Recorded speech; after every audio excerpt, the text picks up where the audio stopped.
14वां शिखर सम्मेलन नई दिल्ली। अब इसमें क्या हुआ, ये 2007 में हुआ था। 14वां शिखर सम्मेलन 2007 में नई दिल्ली में हुआ। प्रमुख मुद्दे क्या थे?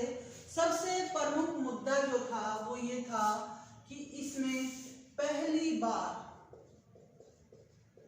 अफगानिस्तान में, अभी तक 7 ही देश थे ना, अब पहली बार अफगानिस्तान में 8वें सदस्य के रूप में भाग लिया। ठीक है, पहली बार अफगानिस्तान ने 8वें सदस्य के रूप में इसमें भाग लिया है। अब उसके बाद क्या है कि दूसरा जो मुद्दा था, अब इसमें मुद्दे मेन पढ़ लेते हैं। तो दूसरा जो था वो ये था कि सार्क विश्वविद्यालय की स्थापना पर, सार्क इंपॉर्टेंट है, इसको भी अच्छे से पढ़ लेना। विश्वविद्यालय, जितने भी इसके सदस्य देश होंगे उनके लिए विश्वविद्यालय की स्थापना पर सहमति बनी। सारे सदस्य देश जो सार्क के हैं उन सब देशों के लिए एक विश्वविद्यालय, यूनिवर्सिटी जो है वो बनाई जाएगी। फिर उसके बाद सार्क विकास बैंक की स्थापना पर सहमति बनी। सार्क विकास बैंक, आपस में जो सदस्य देश होंगे वो सब मिलकर इस बैंक में फंड जमा करा सकते हैं और आवश्यकता पड़ने पर बिना ब्याज के या कम ब्याज के लोन या कर्ज के रूप में राशि ले सकते हैं। तो ये सार्क के विकास के लिए बैंक की स्थापना पर भी सहमति बन गई। अब SAARC food bank, 34, SAARC food bank, इसकी स्थापना पर भी सहमति बनी कि सार्क फूड बैंक की भी स्थापना की जाएगी। आतंकवाद उन्मूलन संधि लाने पर बल दिया गया। आतंकवाद उन्मूलन, क्योंकि आतंकवाद से लगभग सभी देश ग्रस्त थे, तो सबने मिलकर चर्चा की कि आतंकवाद को मिटाने के लिए कोई ऐसी संधि लाई जाए जिसमें सभी सदस्य देश शामिल हों, और ये अगर कोई करता है तो उस देश का बहिष्कार कर दिया जाए। फिर ऊर्जा सुरक्षा पर भी बल दिया गया। तो ये कुछ एक इम्पोर्टेंट चीजें थी जो इस सम्मेलन में हुई। कौन से में? 14वें में नई दिल्ली में, तो ये आपको ध्यान में रखनी है। फिर 15वां शिखर सम्मेलन कोलंबो में 2008 में हुआ। कोलंबो 2008 में, इसमें क्या हुआ?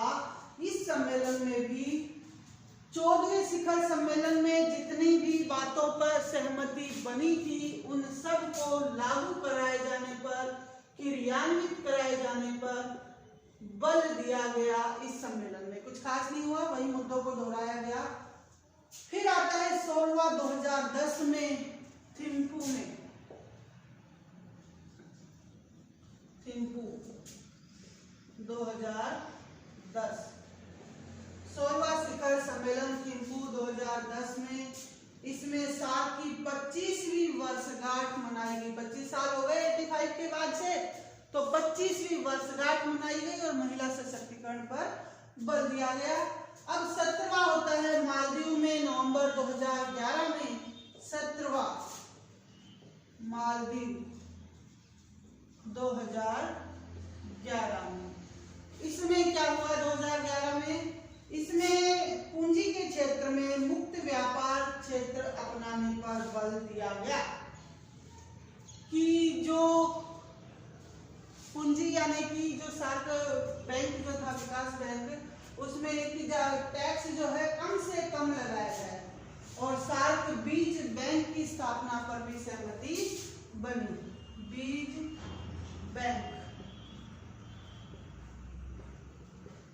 अभी उन पर सहमति बनी थी, अब बीज बैंक रह गया था ना इसमें, तो बीज बैंक की स्थापना पर भी सहमति बनी। सार्क आपदा प्रबंधन कार्यदल के गठन पर सहमति बनी। पोस्टल यूनियन आपदा प्रबंधन कार्यदल कि कोई इमरजेंसी आती है तो उस समय एक दल बनाया जाएगा कार्य करने वाले लोगों के लिए। आपदा प्रबंधन कार्यदल पर सहमति बनी और उसके बाद एक पॉइंट और रह गया, कोस्टल यूनियन पर सहमति बनी और जनता के संपर्क को बढ़ावा दिया जाए, इसके लिए परिवहन साधनों का विकास किया जाए। अब इसके बाद एक और है, ब्लू इकोनॉमी पर बल दिया गया था, प्रतियोगिता पर आधारित मुक्त अर्थव्यवस्था के निर्माण पर। ये इंपॉर्टेंट है, ब्लू इकोनॉमी, ब्लू इकोनॉमी पर बल दिया गया। 17वें शिखर सम्मेलन मालदीव में 2011 में, इसमें क्या था कि प्रतियोगिता पर आधारित मुक्त अर्थव्यवस्था के निर्माण पर, जितने भी जैसे आजकल के शॉपिंग मॉल्स हैं ये प्रतियोगिताओं पर आधारित होते हैं और मुक्त व्यापार क्षेत्र होता है इसमें, तो इनके विकास पर बल दिया गया कि ज्यादा से ज्यादा विकास करने के लिए इनको बढ़ावा दिया जाए। अब उसके बाद अगला शिखर सम्मेलन कौन सा, 18वां काठमांडू 2014, 18वां ये हुआ काठमांडू में 2014 में। इसमें क्या हुआ, इस सम्मेलन का उद्देश्य था शांति और समृद्धि के लिए गहन संपर्क। अब आपको थीम भी थोड़े बहुत लास्ट वालों के याद कर लीजिएगा जो लेटेस्ट हैं उनके लिए, कि 18वें के लिए शांति व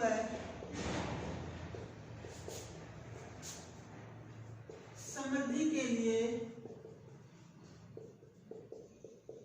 गहन संपर्क। अब उसके बाद इसमें परिवहन साधनों के विकास पर बल दिया गया, साफ्टा को जल्दी से जल्दी लागू करने पर बल दिया गया। ठीक है, अब आता है 19वां 2016 में होना था, नवंबर 2016 में इस्लामाबाद में। अब देखिएगा यहाँ पर नवंबर 2016 में इस्लामाबाद में 19वां शिखर सम्मेलन आयोजित किया जाना था, जो कि पाकिस्तान कर रहा था, लेकिन 7 शिखर सम्मेलन होने से पहले ही पाकिस्तान ने क्या किया, हमारे भारत में उरी अटैक करवा दिया, हमारे फौजियों के ऊपर अटैक करवा दिया, जिसमें बहुत सारे फौजी हमारे शहीद हो गए। तो अब इतनी बड़ी आतंकवादी घटना के बाद भारत ने इसका तिरस्कार कर दिया, बहिष्कार कर दिया एक तरीके से, कि जब आतंकवाद उन्मूलन पर संधि लाने के बावजूद भी खुद पाकिस्तान ही आतंकवाद फैलाने से बाज नहीं आ रहा है, तो ऐसे शिखर सम्मेलन का क्या फायदा, हम वहां पर नहीं जाएंगे। फिर भारत के साथ साथ श्रीलंका ने, नेपाल ने, भूटान ने, अफगानिस्तान ने भी ये जाने से मना कर दिया और वो शिखर सम्मेलन रद्द हो गया।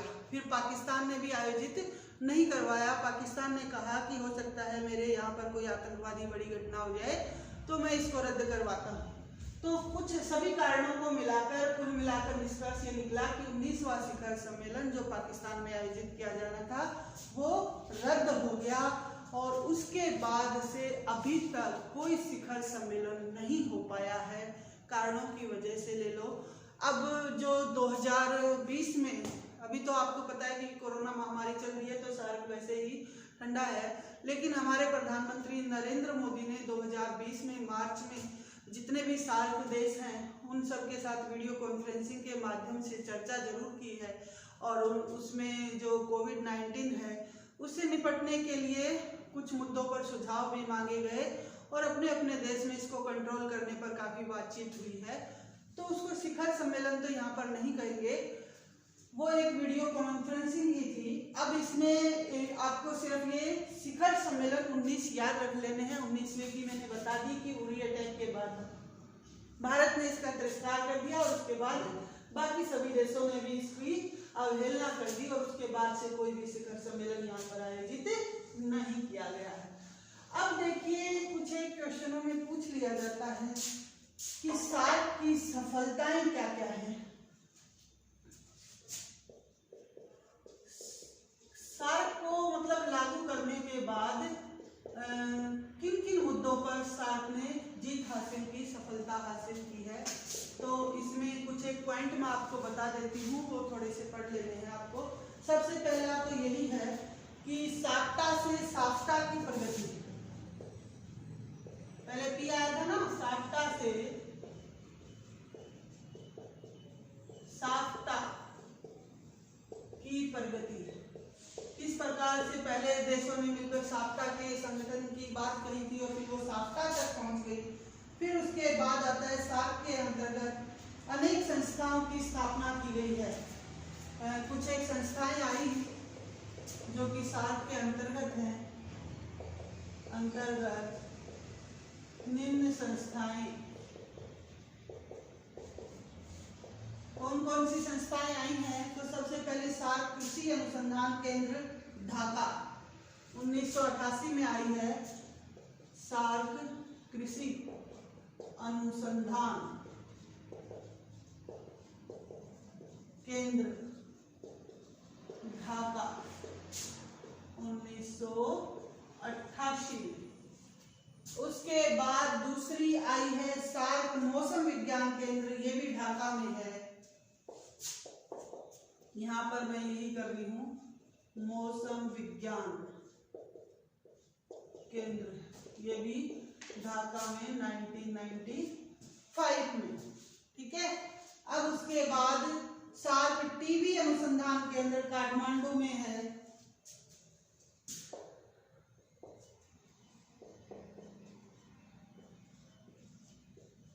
अनुसंधान, ये 92 में ही आ गया था, तो इसको पहले लिख लेना, काठमांडू 1992 में।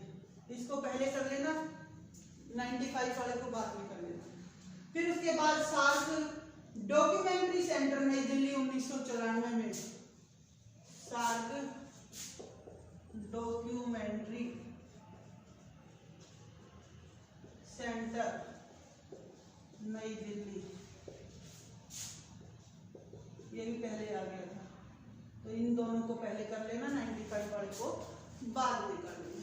सार्क आपदा प्रबंधन केंद्र नई दिल्ली, आपदा प्रबंधन केंद्र नई दिल्ली, ये 1996 में आया है।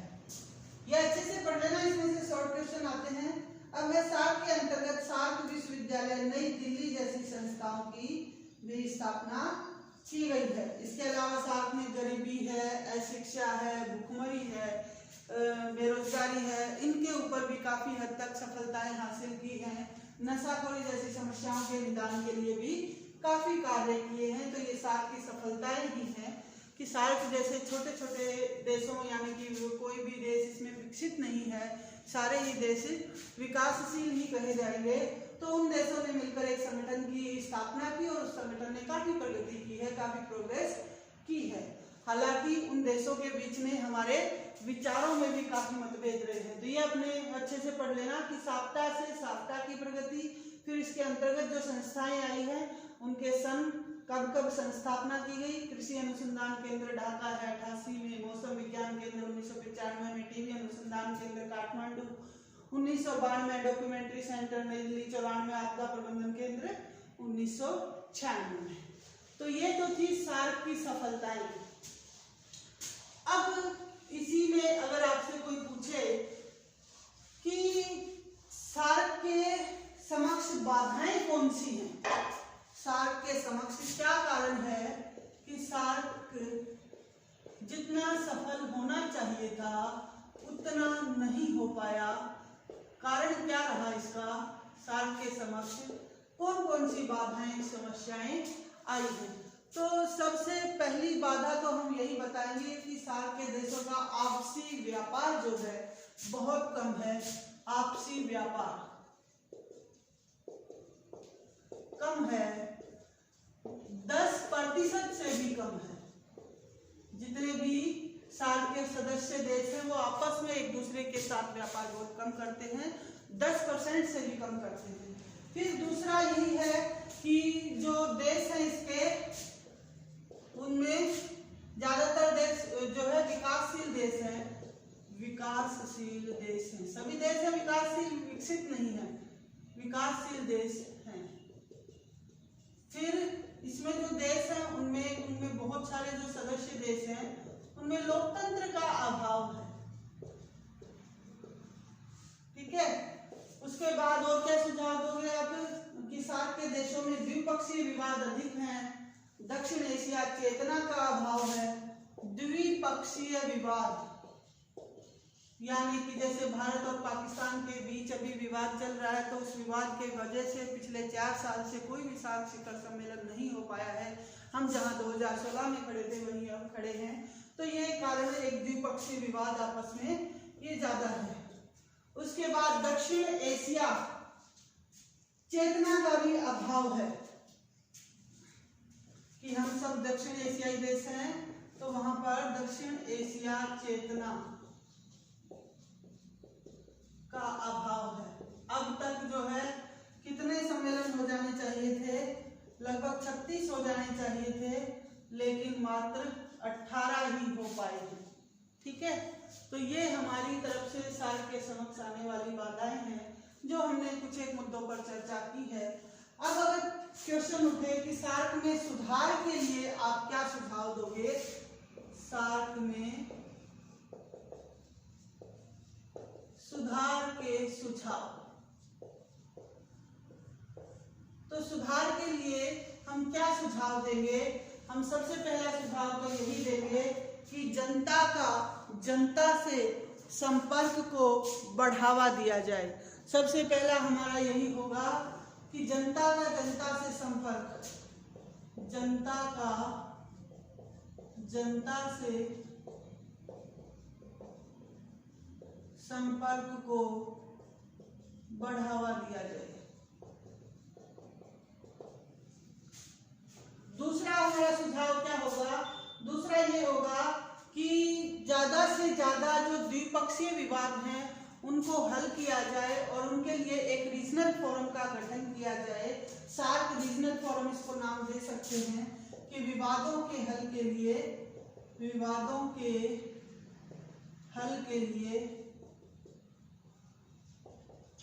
सार्क रीजनल फोरम का गठन किया जाए, ताकि ये जो रीजनल फोरम होगा, ये जितने भी सदस्य देश हैं उनपे जो द्विपक्षीय विवाद चल रहे हैं उनसे कोशिश करेंगे कि उन विवादों को सुलझाएं या सुझाव दें, तो सदस्य देशों के साथ संपर्क करके ये संभव है।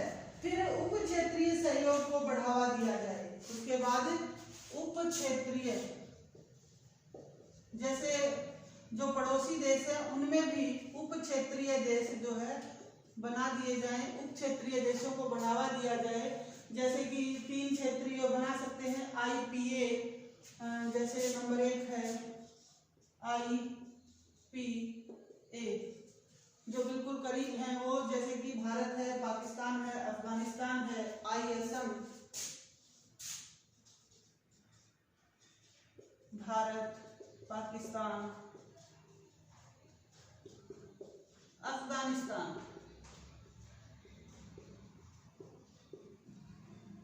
भारत, श्रीलंका, मालदीव। ठीक है, और उसके बाद ये बच गए INBB,